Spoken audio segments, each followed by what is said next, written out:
Hello students, last video के अंदर हमने हाइड्रोजन की प्रॉपर्टीज़ पढ़ ली थी। हाइड्रोजन मतलब कैसे, किन प्रॉपर्टीज़ से सिमिलर होता है हैलोजन से, किन प्रॉपर्टीज़ से उनमें डिफरेंस आता है। ऐसे ही एल्कली मेटल्स के साथ भी हमने हाइड्रोजन की वो प्रॉपर्टीज़ देख ली जो सिमिलर थी और जिनमें डिफरेंस था, हमने वो सब देख लिया था।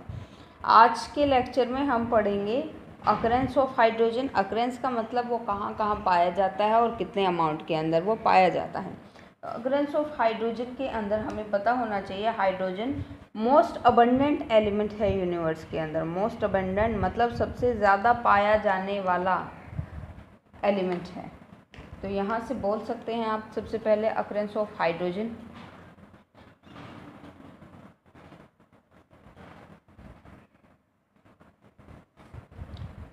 ये कंप्लीट लिखना आप लोग।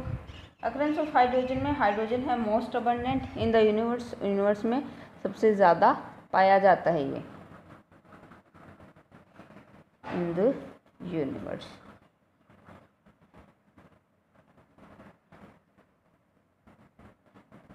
अपनी फ्री स्टेट के अंदर ये पाया जाता है सन के एटमॉस्फेयर के अंदर और बहुत सारे स्टार्स के अंदर भी। कहाँ पाया जाता है ये? फ्री स्टेट में ये मिलता है हमें सन के अंदर भी और अदर स्टार्स के अंदर भी। ये अर्थ के क्रस्ट में भी प्रेजेंट होता है। अर्थ क्रस्ट मतलब धरती के अंदर, ठीक है। अर्थ क्रस्ट में भी प्रेजेंट होगा ये,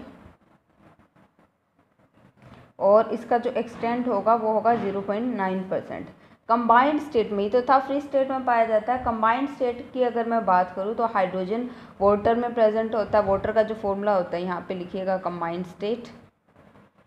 कंबाइंड स्टेट के अंदर आप लोग देख सकते हैं वाटर के अंदर पाया जाता है ये, कोल के अंदर पाया जाता है पेट्रोलियम। ये सारे हाइड्रोकार्बन्स होते हैं, जो फ्यूल्स होते हैं ना, हाइड्रोकार्बन्स होते हैं। दैट मीन्स उसके अंदर हाइड्रोजन होता है और कार्बन होता है। एनिमल और वेजिटेबल मैटर के अंदर पाया जाता है, एनिमल एंड वेजिटेबल मैटर। ये सारी चीज़ें भी हाइड्रोकार्बन की बनी होती हैं। तो जो भी हाइड्रोकार्बन है, हाइड्रोजन दो चीज़ों से मिलकर बना होता है। हमारा लास्ट सेकंड चैप्टर है हाइड्रोकार्बन। उसके अंदर हम पढ़ेंगे हाइड्रोकार्बन जो होते हैं वो हाइड्रोजन से बने होते हैं और कार्बन से बने होते हैं, तो उन्हें बोलते हैं हम हाइड्रोकार्बन। अब ये जो सारी चीज़ें हैं, ये जो सारे फ्यूल्स होते हैं, मेनली कोयल हो गया, पेट्रोलियम हो गया, या फिर कोई भी एनिमल या फिर वेजिटेबल मैटर, ये हाइड्रोकार्बन का ही बना होता है। तो सबके अंदर ये कंबाइंड स्टेट में मिलते हैं। कंबाइंड स्टेट का मतलब है किसी और एलिमेंट के साथ मिलके कुछ बनाते हैं। तो ये सारे तो हाइड्रोकार्बन हो गए। हाइड्रोकार्बन मतलब कंबाइंड, कार्बन के साथ कंबाइन हो रहा है, और साथ साथ और एलिमेंट्स भी मिलेंगे हमें।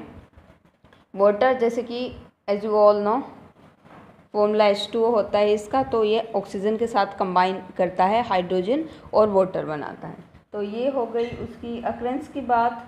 सारे के सारे जो ऑर्गेनिक कंपाउंड्स होते हैं उनके अंदर हाइड्रोजन होता है, एसेंशियल कॉन्स्टिट्यूएंट की फॉर्म में होता है। अभी हम बात करते हैं, ये थी अकरेंस की बात। अभी हम बात करते हैं isotopes of hydrogen. Second thing is, ये सबसे इम्पोर्टेंट है, आइसोटोप्स ऑफ हाइड्रोजन। ये आप लोगों को पता होना चाहिए। केमिस्ट्री के अंदर हाइड्रोजन बहुत जगह काम आता है, बहुत ज़्यादा जगह काम आता है, तो उस टाइम आइसोटोप्स भी पता होने चाहिए आप लोगों को।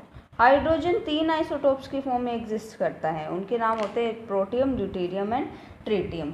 अब आइसोटोप्स का मतलब क्या होता है? सबसे पहले आइसोटोप्स ऐसी फॉर्म होती हैं किसी भी एलिमेंट की, मतलब कोई भी एलिमेंट जब अलग अलग फॉर्म के अंदर एग्जिस्ट कर रहा है और उन फॉर्म्स के अंदर उनका एटॉमिक नंबर तो है same atomic number, but mass number different होता है। एक ही एलिमेंट की वो अलग अलग फॉर्म्स जिसमें उसका एटॉमिक नंबर तो same, atomic number obviously same होगा, एलिमेंट सेम है तो, बट जो मास नंबर है वो अलग अलग है। Mass number is different. तो वो होते हैं आइसोटोप्स। इसके 3 आइसोटोप्स होते हैं हाइड्रोजन के, ऐसे हम उनको रिप्रेजेंट करते हैं। 1,1 को बोलते हैं प्रोटियम। 1,1 का मतलब क्या है? जो यहाँ पे नीचे लिखा जाता है ये होता है एटॉमिक नंबर, ऊपर लिखा जाता है वो मास नंबर होता है। एटॉमिक नंबर सिंपली जितने नंबर ऑफ प्रोटॉन्स होते हैं और जितने नंबर ऑफ इलेक्ट्रॉन्स होते हैं उनको बोल सकते हैं हम। तो यहाँ पे एक इलेक्ट्रॉन है प्रोटियम नाम है, इसका एटॉमिक नंबर भी 1 ही है, इसका भी एटॉमिक नंबर 1 ही होगा बट इसका मास नंबर 2 होगा, इसका एटॉमिक नंबर 1 होगा बट इसका मास नंबर 3 होगा।